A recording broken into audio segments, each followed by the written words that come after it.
This episode is sponsored by Pet Matrix Premium Canine Supplements. Straight Up Dog Talk is super excited to be partnered with Pet Matrix. After exhausting several other pet supplemental brands, I am now seeing the results that I have always been searching for Toby and Fitz.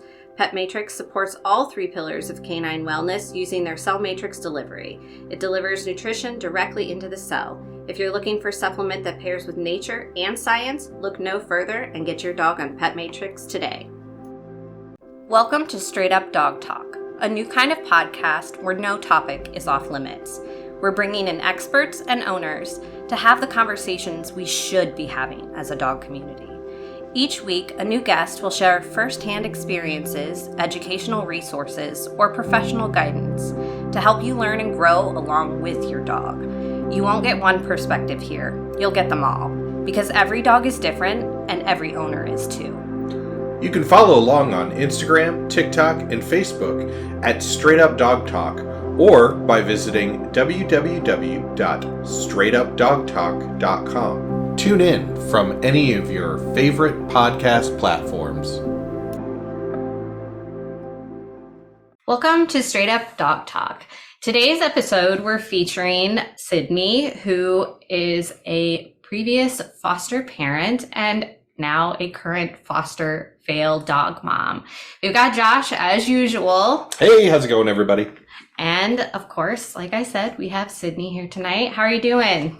Hey, great. Thank you so much for having me. Absolutely. We're super excited to have you here. You have a really unique and heartwarming story, and it's one of those ones that I think is really important to get out there. So we'll start with the fostering bit. I know you initially got into your love for dogs with fostering programs. So why don't you tell us about that a little bit? Certainly.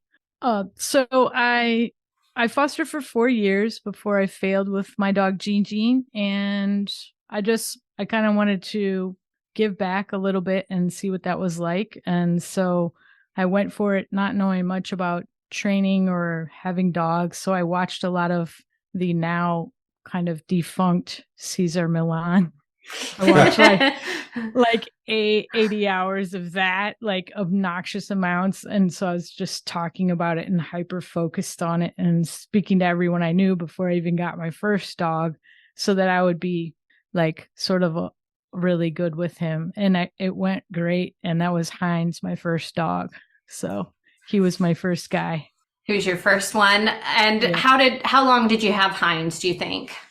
I think it was only 3 months, but every day and evening and weekend, I trained him on the leash. We went on trails. I did every kind of training I could think of, and he was just perfect. I made sure his diet was great, and he had a lot of stuff to do with his athleticism, running and whatnot. And so that process was very bonding with Heinz and me. And so it was kind of heartbreaking when I found a person to adopt him permanently. And everyone on social media was like, are you nuts? You're actually getting rid of Heinz? Like, what are you thinking? So it was, it was heart-wrenching to adopt out my first dog. And from that, I learned to take it easy a little bit more on the training, which is probably worse for the dogs, but it was better for my mental health to not be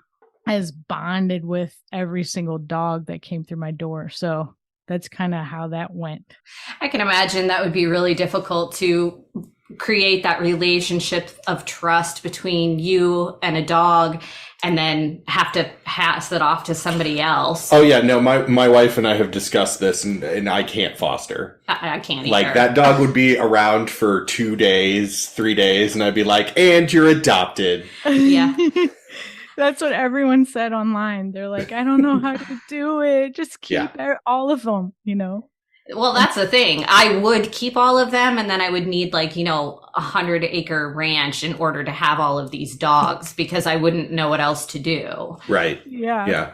It's a real liability. It truly is. I'm one of those people that's always said that if I win the lottery, like you guys will know, because all of a sudden the dog shelters locally will be empty and there'll just be me like lost among a mass of dogs somewhere, and you'll never hear from me. Yeah, we have the lottery plan where you start doing your vet tech stuff again at a giant house filled with dogs, and yes, that sounds like heaven. It would be heaven. Yeah. And actually, when I was getting Odysseus, my second dog, when I adopted him, his foster mom was like, if you weren't going to be interested, that was going to be it. That was going to be a foster sale. I was going to take him. And she even came over like a couple times after, because we were like, if you want to come see him. Like, I remember that. Yeah. I remember that being such a good relationship that you had with her. Yeah. Before I would adopt any dogs out, I say, hey, are you guys cool with us keeping in contact and potentially me visiting a dog? And everybody was great. I got pictures. I got birthday photos. I got, the updates when they would pass away, if they're, older. So it was great. I feel like I have just a bunch of kids out there, So do you still get updates on Heinz? I haven't gotten an update on Heinz in like probably a year and a half. So I'm kind of scared to ask about it, That's fair. I totally get that. Ignorance is bliss a little bit. Now, you said Heinz was your first dog, but I'm sure you fostered more after that. Yes, I kind of lost count. I was going to try to tally it up before meeting with you guys today, but I don't know how many there were. A lot. We had everything from puppies, brand new puppies, to geriatric dogs, to bait dogs, to everything in between. I had a couple dogs at a time before, males, females, all different breeds, mutts, and one of them was that purebred Mastiff, that geriatric one that I had for almost a year. Yeah, you had told me about Moses. That's right. Yeah. And you said you had him for 364 days. That's correct. He was geriatric, as I said. He was a big, giant, gorgeous baby. And everyone loved the social media videos I did of him eating healthy veggies and stuff like that. He was so cute. But then when people would meet him in person, he was incredibly shy around people. It took a long time for me to really bond with him, but we were bonded. And I think people's feelings would get hurt when they tried to adopt him. And also, I was trying to find someone that was really good with having a dog kind of at the end of their life. And we finally found a great fit for him. And it was a young gal who was moving to California, close to the ocean. And she's like, yeah, I'm fine with him being in his last days. I'll take great care of him. He'll swim in the ocean and everything. And Moses actually liked her. And it was wild. I mean, after a year of interviewing people and people meeting them, it's just sometimes you got to wait for the right angel to come along and match with the other angel. Absolutely. Yeah. That's such a cool story. I working with geriatric pets really takes a special kind of person. It's not something that everybody can do. We have a couple of other guests that are coming on who only work with special needs or geriatric pets. And so that's going to be really exciting to get those gals on here and talk about that.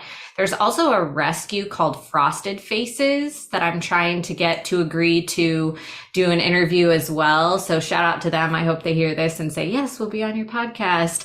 But they specialize in only senior pets, which is, I think, incredible. And it takes a village to do that, but such a great mission, all in the same rescue area. I mean, I would liken it to humans, actually. Like when I was in education, I would only be able to sub once a week in a special needs classroom just because it took so much out of me.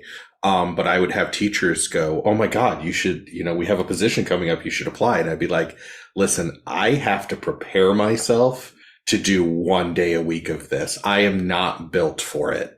And it's the same, I would imagine, working like in a senior center or something like that. Like, My abuela goes to a daycare. She's 94, a couple days a week. And I've gone and picked her up and I'm just like, I would not be able to do this day in, day out, and it's the same with dogs, like I've had dogs that have had quirks, but I wouldn't call any of them like special needs. And even when Oliver and Odie got, in the double digits as Yorkies, which, 13 is good for a Yorkie, and both of them lasted till 12, there were issues with that I just was not mentally ready or prepared to deal with. But at that point, I had the relationship with them that I'd had them earlier. I can't imagine coming into that relationship. Yeah. Dogs aging, I think that's something that the dog community doesn't prepare you enough for, because you see all of these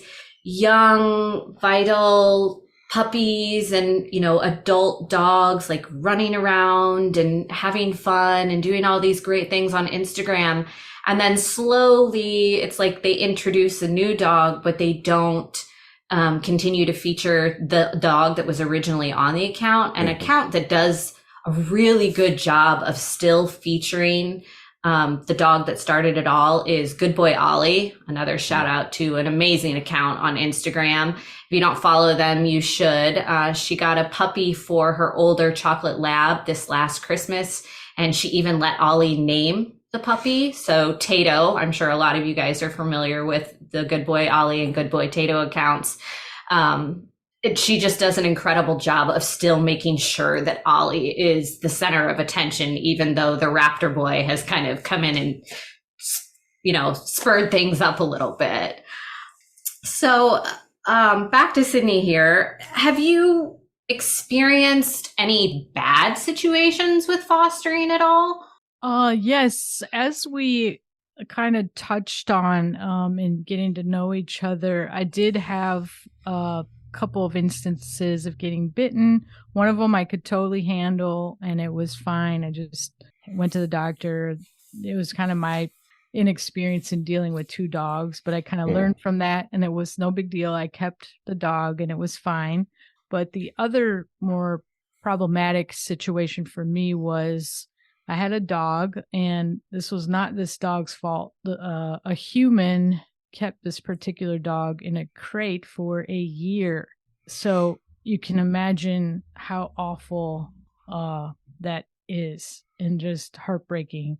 I said I would take the dog, but ahead of taking the dog, I wasn't prepared adequately in knowing what this dog's needs would be in terms of training. But I took the dog and soon realized that he was kind of out of my league in terms of needing someone that can rehabilitate, because I would take this dog out to the dog park before there were any dogs, like 5:30 in the morning, and just let him run, and he loved it so much. He was so grateful. It was just such a joy to see.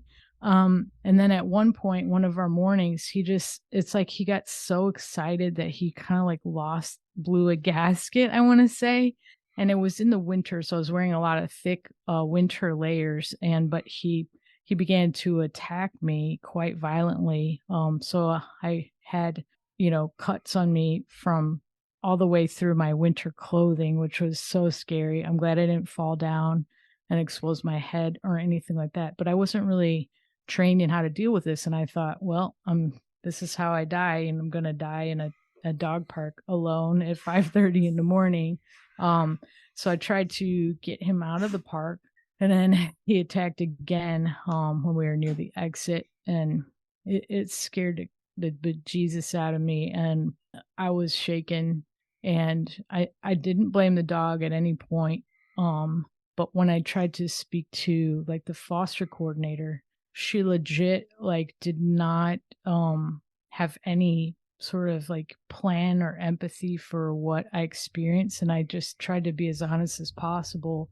And I know these orgs are so backed up and they have so much work and it's overwhelming. So try to give her the benefit of the doubt, but she didn't want to take the dog, and I told her, I said, I'm scared to death of this dog and I don't want to be, but I don't know how to deal with a dog that's in this position.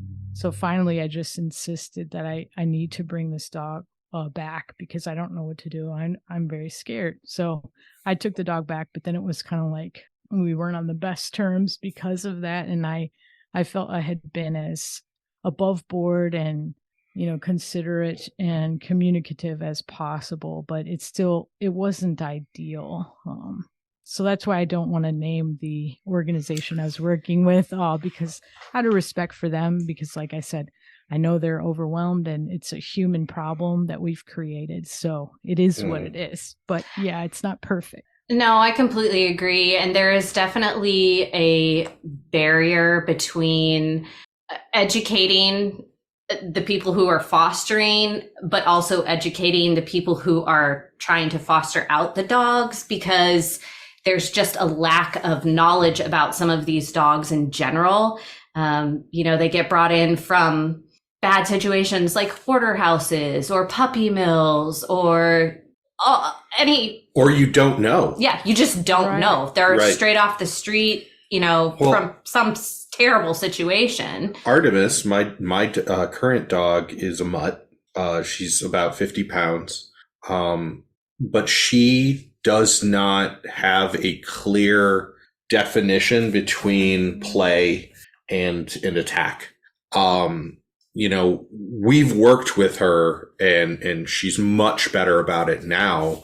But even as recently as a couple weeks ago, I was playing with her and she snapped at me, and that immediately is like, okay, we're shutting down play. And then she gets super embarrassed, but it is absolutely a human problem because we don't speak dog, and it's our responsibility to be the ones in control, and not in an alpha way, but in a, this is a safe environment for you way, it's like blaming a kid, yes. for lashing out.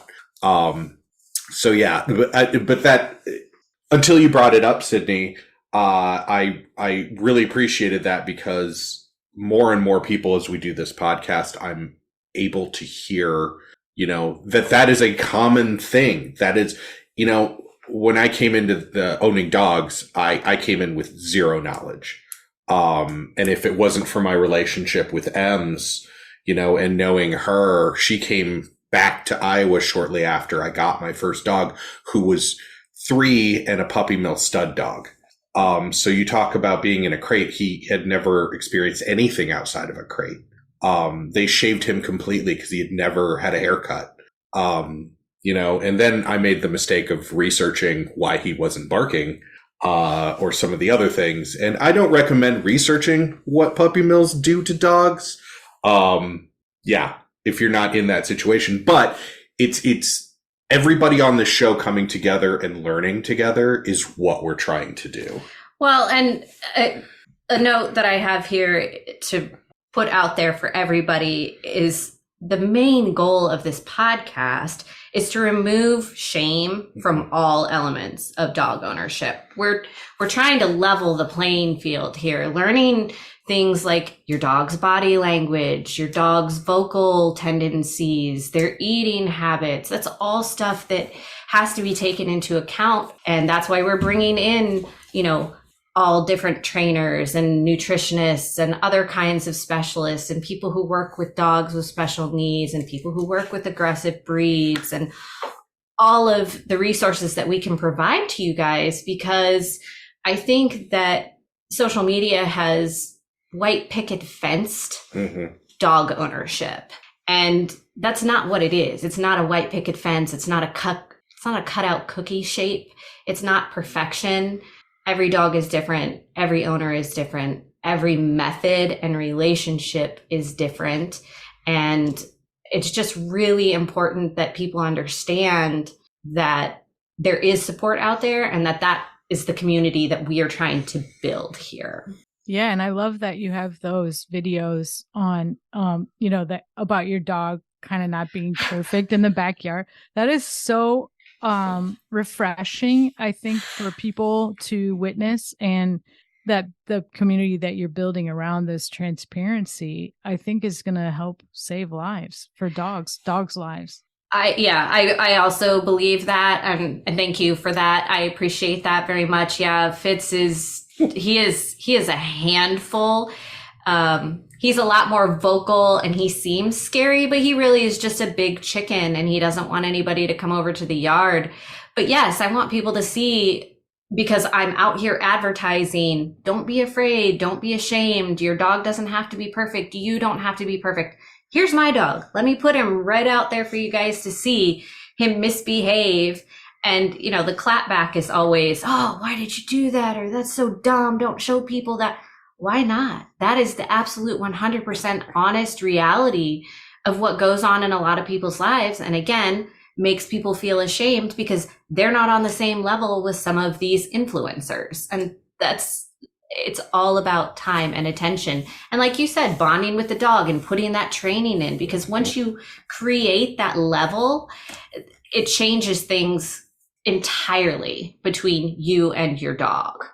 Yeah, and even on Jean's account, like I told you, like people have been like, hey, your dog's nails are too long, or they'll just start saying something about his breed or any manner of things. Like, oh, I joked about taking him to get chicky nugs, and people are like, you shouldn't feed him that. And I was like, I'm just taking him to get a snack. Like his normal diet is very controlled and we care about his diet. It's relax, Yeah, no, I totally understand that people can be very aggressive when it comes to their opinions online. I recently had that video of Fitz eating cake off of a fork that went viral. It had over 500,000 views, and I did not know that letting my dog use a utensil was so controversial.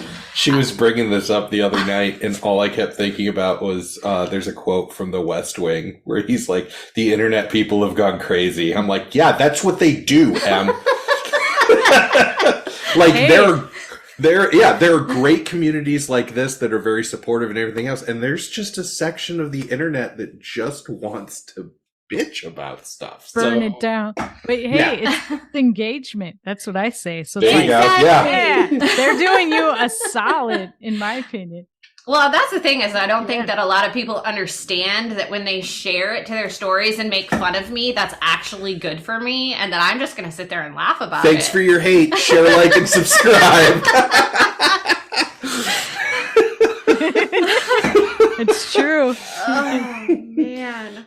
Okay, so let's move on just a little bit. What was your favorite part of fostering? Like I think I mentioned in our previous conversations, I love to fatten up a super, super duper emaciated dog. It was absolutely my favorite thing to do with fostering. It feels like you're kind of being naughty. Speaking of diet, like, oh, you want a cheeseburger? Let's go. Like all those things. I mean, try not to give them too much fat, but they need a little bit, Mm-hmm. And so I had a dog named Petey, and he was a bait dog. He had scars on every inch of his little body, and it took a whole village to get this dog rehabilitated. So there was a person who saw him. I'm not sure what state, but he was torn up, internally and externally. And she took him in and paid for his care, a private, just regular woman, citizen. And the vet, they did some things to comp, their services as well. And then the foster org got involved, and I said, I'll take him. I saw him and I was like, I'll take him right now, because it was like an urgent, we need somebody, and he's got special needs. He's torn up, he's recovering, he's got to wear the cone. Luckily they had the soft cone of shame and not the hard one. And he had to wear that for quite a long time because he had very deep scars, and he was emaciated, and he was dog aggressive, I guess. I didn't know because I didn't have him, but that was just kind of, he was scared of everything. So I got to fatten him up, and I have before and after pictures if anybody's interested. And it's, oh my gosh, it's so satisfying. But the person that eventually adopted him was a man who was a first responder, and he had PTSD, as did my PD, I'm pretty sure. And right away, they bonded instantly. And it was, oh my God, everyone was crying. I was crying. His wife was crying. And I got to tell you, these people who adopted PD were, they're saints in my book, because they had other dogs at home, 2 or 3 other dogs, and he wasn't great with them. So they had to change their whole life to kind of make PD have his own space and then also get socialized a little bit. And they work with so many trainers, and they emailed me so many times, like, I think we have to give up. We've tried this, this, and this. And, we'd talk about it, and like, there's no shame in realizing you can't rehabilitate PD, that you can find someone else. I was trying not to shame anybody in the whole process. And eventually they put him on doggy Prozac, and it saved his life. And he's a happy dog. He's not perfect. He still has to be, kept separately in certain situations, but Prozac ended up saving him, and those angels who stuck with him and all the training they tried, and they did not give up on that dog. And it was just so beautiful. It makes me cry to this day. That is an incredibly beautiful story. I have some other guests that are kind of come on and share some stories that did not end so beautifully as that one. But again, we're here to talk about all of those things, good and bad. But it's so wonderful to hear that there are cases that do work out, because there are so many sad stories out there that people don't talk about. But there's also so many good stories out there that people don't talk about. Mm-hmm. Yeah, and the fact that it just takes one person to do the right thing initially, and then the village will show up. If you're talking about an animal, I mean, I know there's a lot of evil in the world, like what Josh mentioned about puppy mills and all the endless things we could talk about. But there is so much amazing good stuff in the world, with people just stepping up and being like, all right, I'm going to do something. I'm going to help out, whether it's reaching in their bank account, or fostering or adopting or whatever it is, or just continuing to stick with a dog, a life, and taking value in that life. So I like to focus on those good things. That's a great way to put it. It's really, really eloquent.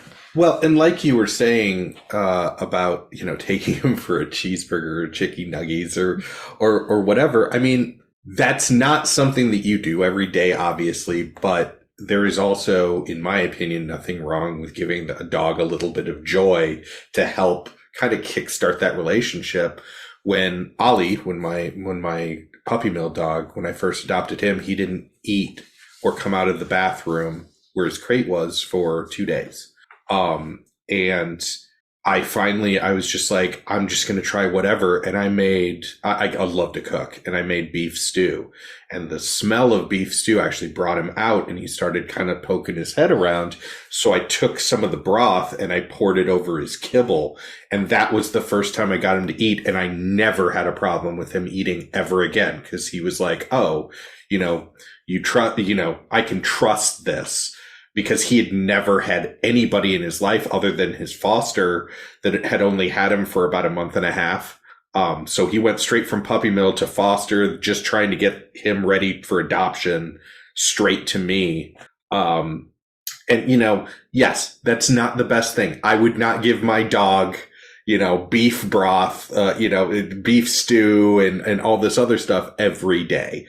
But taking it, letting it cool a little bit, and giving them a little is, nobody will tell me that's not how you should do that with your dog, because that is literally how my relationship with my dog started.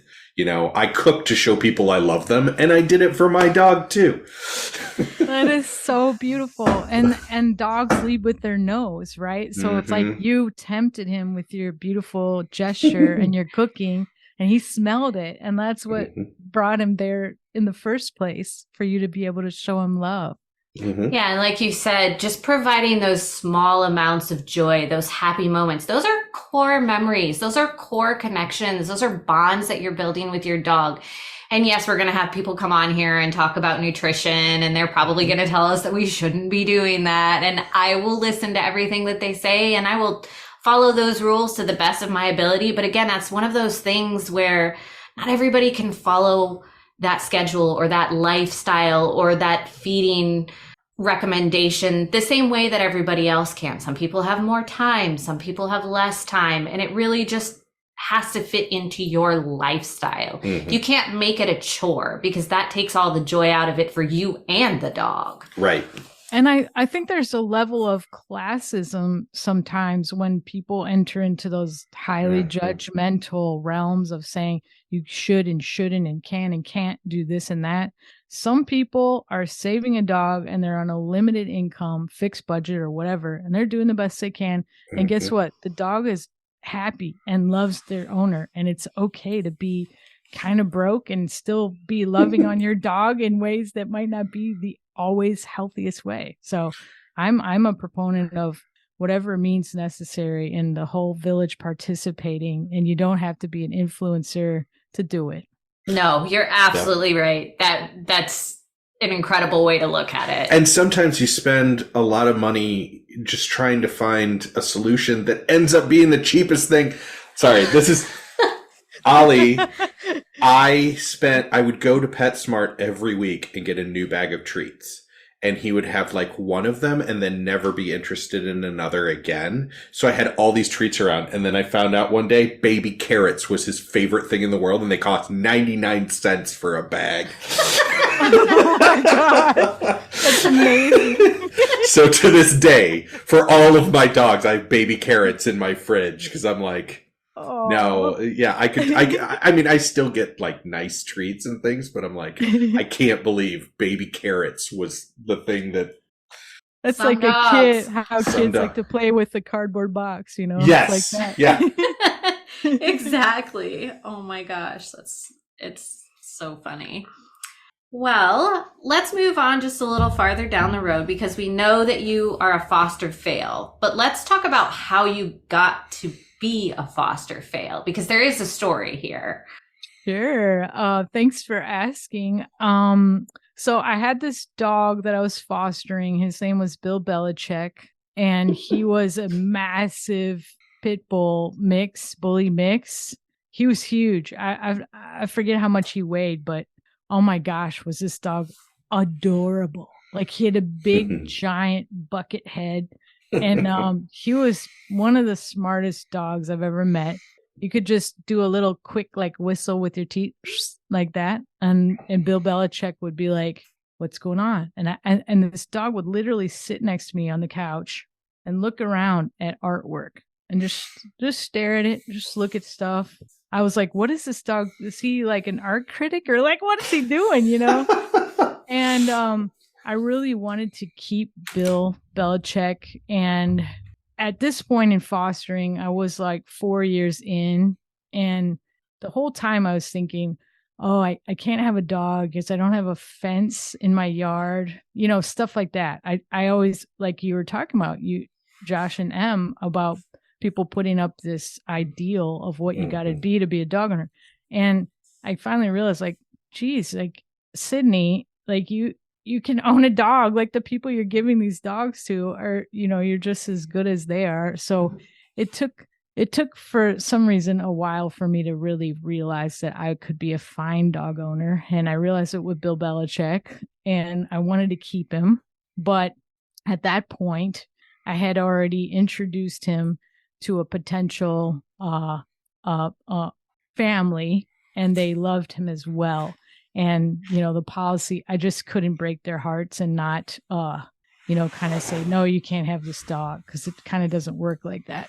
Once you let people meet the dog, it's kind of, you know, unless there's something wrong with them, they have kind of first right of refusal in the foster world, at least in the organization that I was with. So I was heartbroken, but I still meet up with him, and they send me video updates. And it turns out this dog knows, like, I forget if they said it was like 120 or 150 commands. He's super smart, but he's also a goofball, because like if you take him to the vet, and I had to a couple of times, he is so excited by other doggies that he will just start barking. He's not aggressive at all. He just wants to play with every dog he's ever met. and they're all his best friend. And he's just like a total goof and gets so excited. I mean, maybe that is a little dog aggression somewhere in there. I'm not sure, but I didn't have him long enough to really know. But he barked, and I did get kicked out of the vet with him one time. So I was like, sure, we'll just go sit over here on this picnic table. And then we're just out in front of this vet with this big, massive Pitty, like barking his head off, and people are looking at me like, what is wrong with your dog? But eventually, I gave him to those people, and they're great about communicating, like I said, with the videos. So that was Bill Belichick. And the very next foster that I got was Jean. And I took like one look at the dog. I was with the dog like 2 seconds. I was like, I'm not giving this dog to anyone else. That was my wife with Artemis. Yeah. So I was like, that's it. And I kept him, and that was it. And now he's my baby. And he's got his little TikTok account. And Jean is also a big old blocky mix too, isn't he? Yeah, he's some kind of bully. And I'm gonna do the DNA from your link. Yay! I'm gonna do that soon this month. I gotta write that down.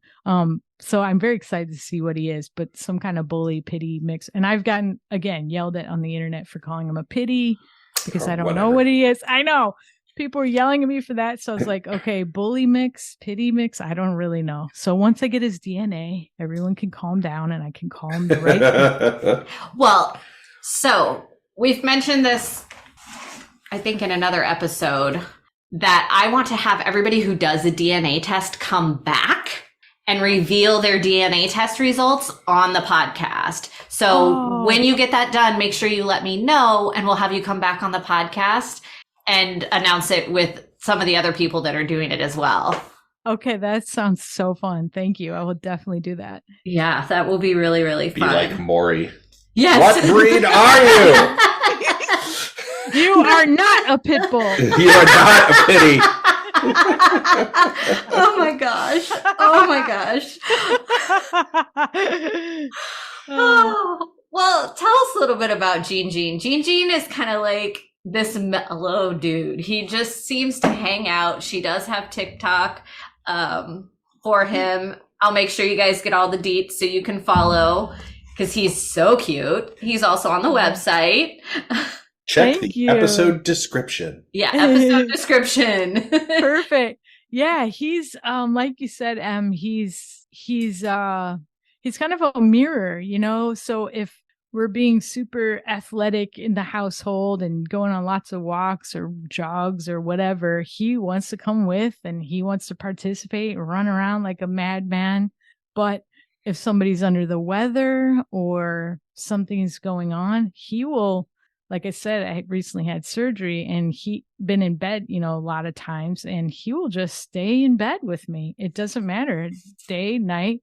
He'll just, as long as he can go potty and get his water and his food, he can stay in bed with me for a few days. It's wild.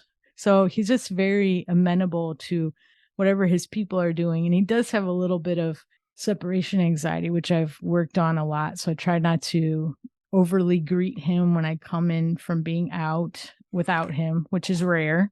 Or when I leave, I try not to make a big deal of it. I kind of just disappear, make sure he has a chew toy. But yeah, he likes to be with his people, and he's never met a dog or a person that he didn't love. So he's just a big, lovable baby, and he's my baby. Well, hopefully one day I will get to meet that big old lug in person, because I am just obsessed with his sweet, jolly little face. He's just so adorable. You did say that you leave him alone sometimes, not very often. Do you crate train with him at all? Nope, I refuse. So he came from, I guess, Missouri originally. Not a lot of info about him, but the vets that did the intake for him said that his canine, his incisors they looked like the incisors of a dog who had been left in a crate again. And so tried to gnaw his way out of a crate. So I just said, I can't. I have a crate for him. But I don't make him get in it. I just throw, treats in there and a place to sleep, but he doesn't really go in there much. Depends on the time of year. Like sometimes in the winter, he ends up in there more because it's close to the fireplace. But I refuse to make him go in a crate. I'm just not going to do it ever. I think as long as he's not destructive and it's a mutual understanding between the two of you and nobody's at risk when you're not home, I don't think that is an unacceptable choice. Thank you. Yeah, I just feel better about it. I just can't do it to the little guy. It's not going to happen. Artemis would be devastated if she couldn't be on any of her couches at any time. That's Toby. Toby cannot do kennels either. He's terrible about it. Fitz, he likes his kennel. He knows that that's his place to go. Gives Toby a break from Fitz. It works great in our house. Doesn't work great in every house. That's, again, another one of those situations. Oh, man. I once had a colleague who she went home and this dog had eaten her couch. Oh, no. I had a dog that I used to pet sit for who was petrified of fireworks. And I would have to be there on 4th of July and New Year's Eve when these people were traveling. And I would sit in the laundry room and I would put the dryer balls in the dryer and start the dryer ball. And we would lay on the floor until all of the fireworks were over because this dog, his name was Eddie, would eat holes in the carpet or in the walls if he was left unattended. And they couldn't put him in a kennel because he freaked out so bad. Oh, you did a good thing then. With the white noise. Yeah, it was definitely one of the more difficult aspects of the pet sitting because I could not leave pretty much that entire day or the next day, because on those holidays around here where we live, it's like the whole month and people are just lighting off fireworks. And, that's something we'll have to get into in another episode. People not being polite to people who have dogs and the whole advocacy of how we can communicate in that area as well. I'm going to mute myself during that entire episode because I cannot be kind to those people. Oh my gosh. Or it's like a business opportunity for somebody to invent, some soundproofing for, houses. Like a dog soundproof room or something. Right? Yeah. 100%. That's actually a really good idea. Thanks. That's a really good idea. Do you have any funny stories about Gene? Anything that he's done that's just, makes you laugh every time you think about it? Well, when I first got him, when I would leave briefly, I realized he kind of had a thing for tomatoes. So he would just, like Josh with the baby carrots, Gene would counter surf and grab the tomato, and then he would just kind of eat, one chunk out of it and then leave it alone. And then maybe bat it around or something. So I'd come home and there'd just be this mangled tomato. I'm not sure how much he actually ate out of it. Or if he's just using it as a ball or whatever. But he did this a lot. So I wrote a poem about him called Tomato Thief. I think it's somewhere on my TikTok. That's hilarious. I don't think I've ever heard of a dog playing with a tomato before. That's a new one for me. And I've heard a lot of stories. Yeah, Tomato Thief. He's just a goof. I should have had a webcam set up, so I could see did he really take a bite or did he just lose a piece? Right. You may never know. Oh, goodness. That's so funny. Gene does well with other people. He's socialized, you said, with dogs. You don't have any issues with him at all? No, the only issues that scare me are when people have an unleashed dog and we're leashed up and we're just on a trail randomly in my neck of the woods, and it's super scary, even if it's a little tiny little bugger.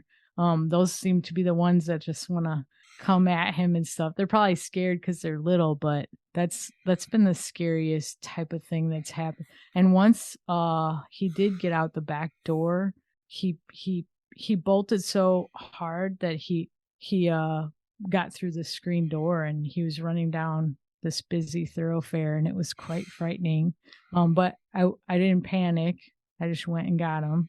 But the lady that saw him was freaking out. I don't know if she thought he's going to come at her or something. It was like, no, he's fine. He just saw a rabbit. But yeah, he's quite strong when he wants to be. So he broke a harness not too many months ago too. So when he sees a rabbit, he gets really excited.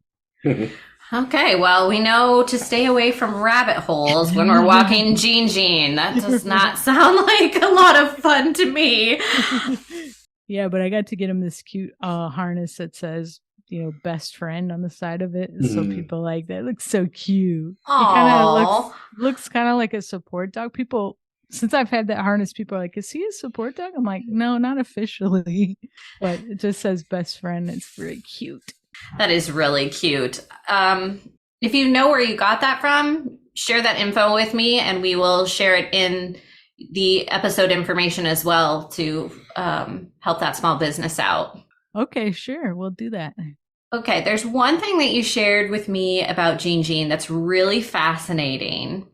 And you and I kind of dove into it a little bit on our own in the research area.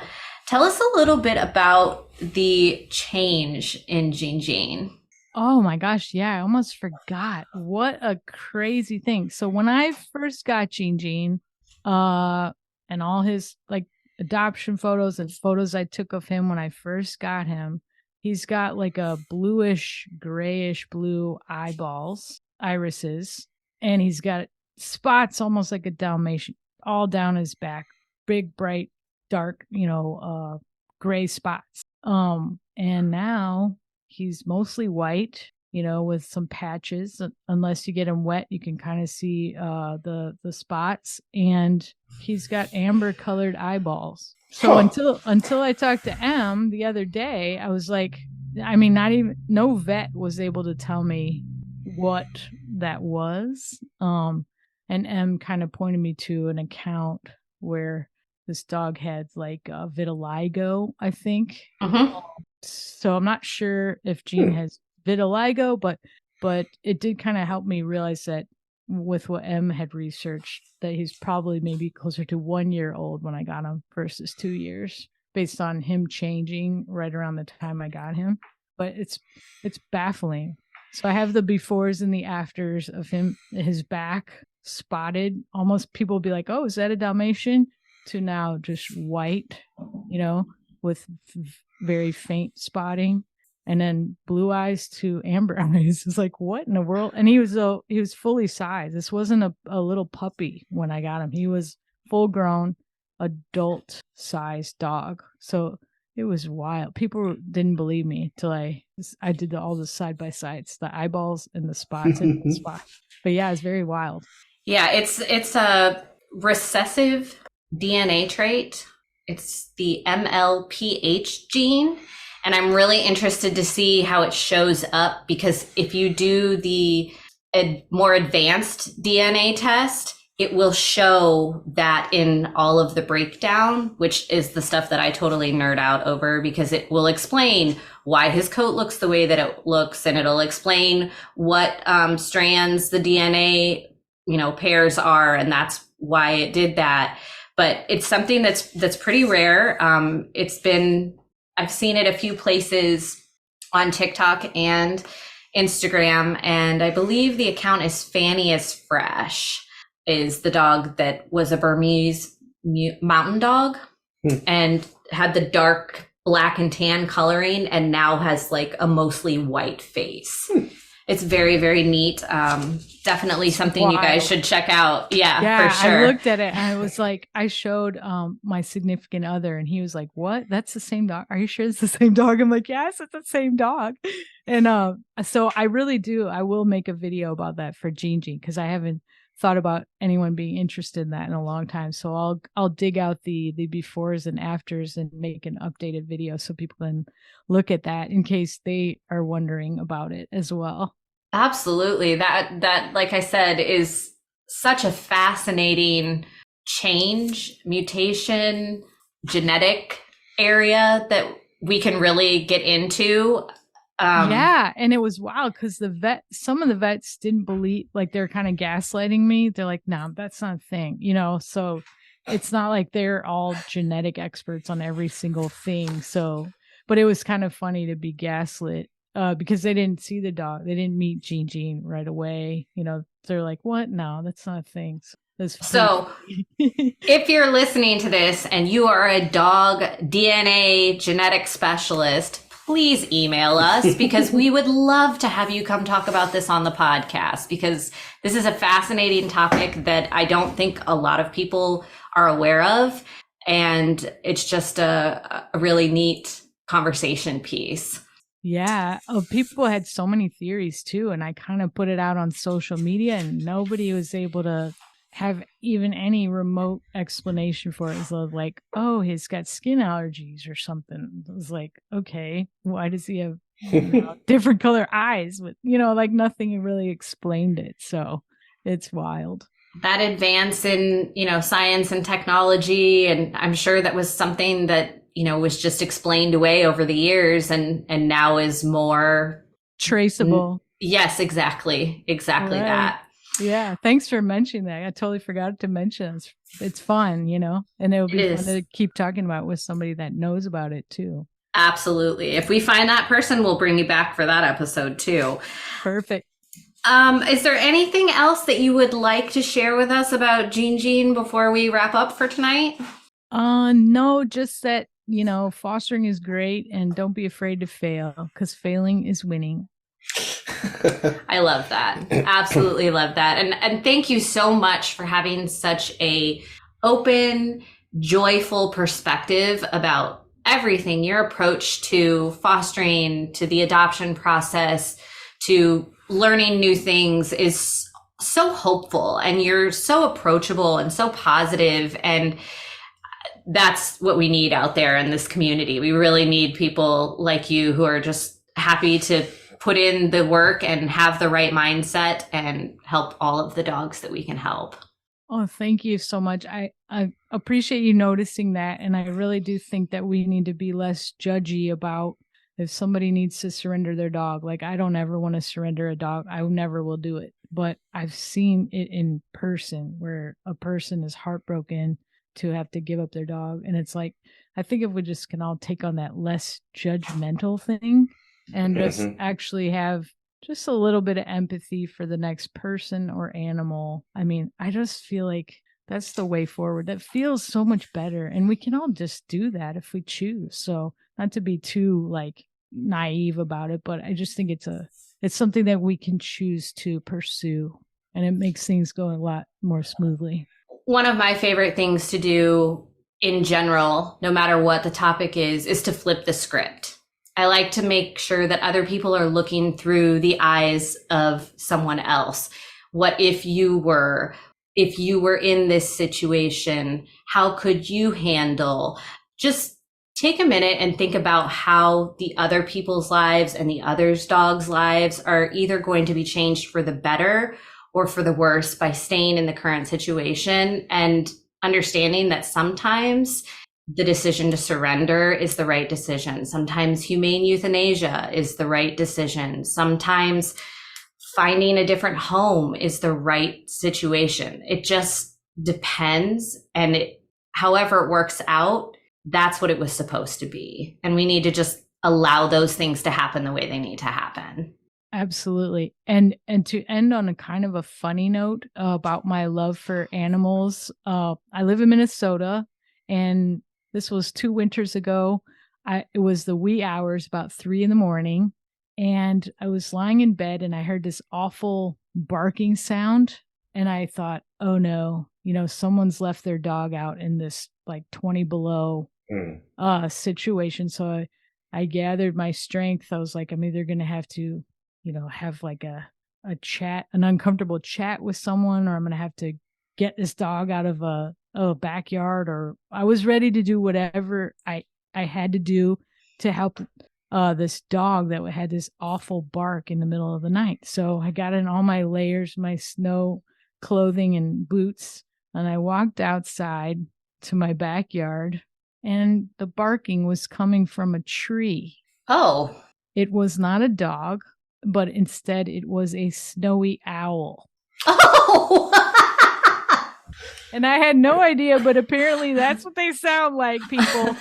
So if you ever hear that crazy bark coming from a tree, you might have a snowy owl sighting, and that's exactly what it was. And I got my video, got the video out and the audio, and got footage of this snowy owl flying away. And it sounds like a kind of a deranged dog.